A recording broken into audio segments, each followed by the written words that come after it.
For today's video di ay kay manghugas na sabta og plato. Kay bayi man ta dapat manghugas tag plato. Makalihok-lihok lang jud ta basta ang atong kidots natulog na. Pagkahuman kog hugas plato diri kay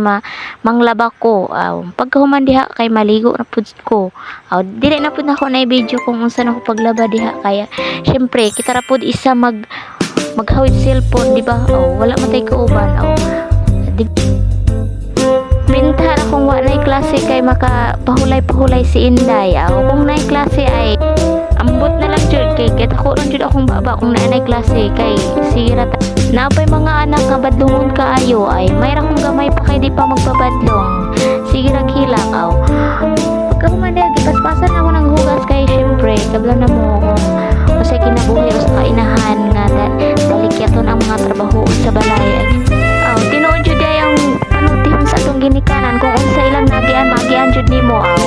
sala nimo sayo kag minyo. Salamat sa inyong pagtanaw sa akong video. Bye-bye. Ikat na lang na ako kay kapoy ko gyamay sa akong baba. Hello, this is my mini vlog sa itong hirap ng buhay ng maaaring nyo. Alam nyo naman kapag mahirap tayo dapat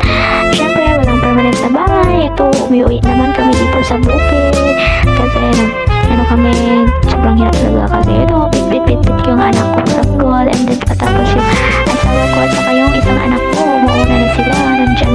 sila sa may tubig kasi patapos dyan ng tubig and then dyan natin yung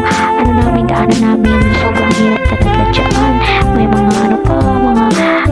nasakan yung namin daanan namin and then may kamasisan so hindi naman kami dyan tumadaan sa maisan may daanan naman dyan so may namin nalandahan ng tapahan and then tapos doon sa unahan may palayan sa bagong palayan tinatanim na nila so yun sa kanya wala pang tanim so ito naman papauwi na naman kami so sabi naman umuulan kasi may bagyo so bilis na namin ang paglakad namin kasi umuulan na nga so hindi pa nga na-videohan yung paparating na kami sa bahay kasi umuulan na so ito lang ang video ko mga mare ko salamat sa panonood nyo at talaga hanggang sa huli ito lang mga mare ko bago may kukumilan pa na pag na binabahan ito lang bago. Hello mga auntie ko mare ko so pala sabi ko mag-ibang bansa ako so napakalma nga ako dahil mga anak ko maliliit pa so ito nga sabi ko sa sarili ko paano na nga kung wala ako sa tabi nila so paano na lang yung sino mag-alaga sa kanila so ito ang mga kwento sa buhay ko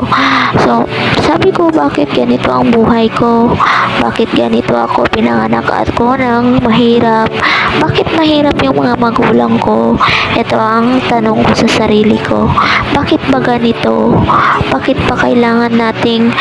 kumilos bakit kailangan natin maghirap bakit kailangan natin magtiis bakit kailangan natin maghanap buhay ng maayos para lang kumita so dami kong tanong sa buhay mga ma-auntie ko mare ko sobrang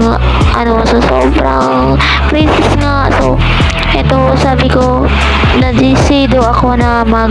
mag-vlog so ito kaya nga pinupush ko yung sarili ko na sana na magkaroon ako ng stable job magkaroon ako ng sarili kong kita magkaroon ako ng sarili kong pawis na may gawa ko talaga sa buhay so dami ko talaga mga questions sa buhay mga auntie ko mare ko so di ko alam kung paano ko ba masosolve so sabi ko eto kahit nahirapan ako eto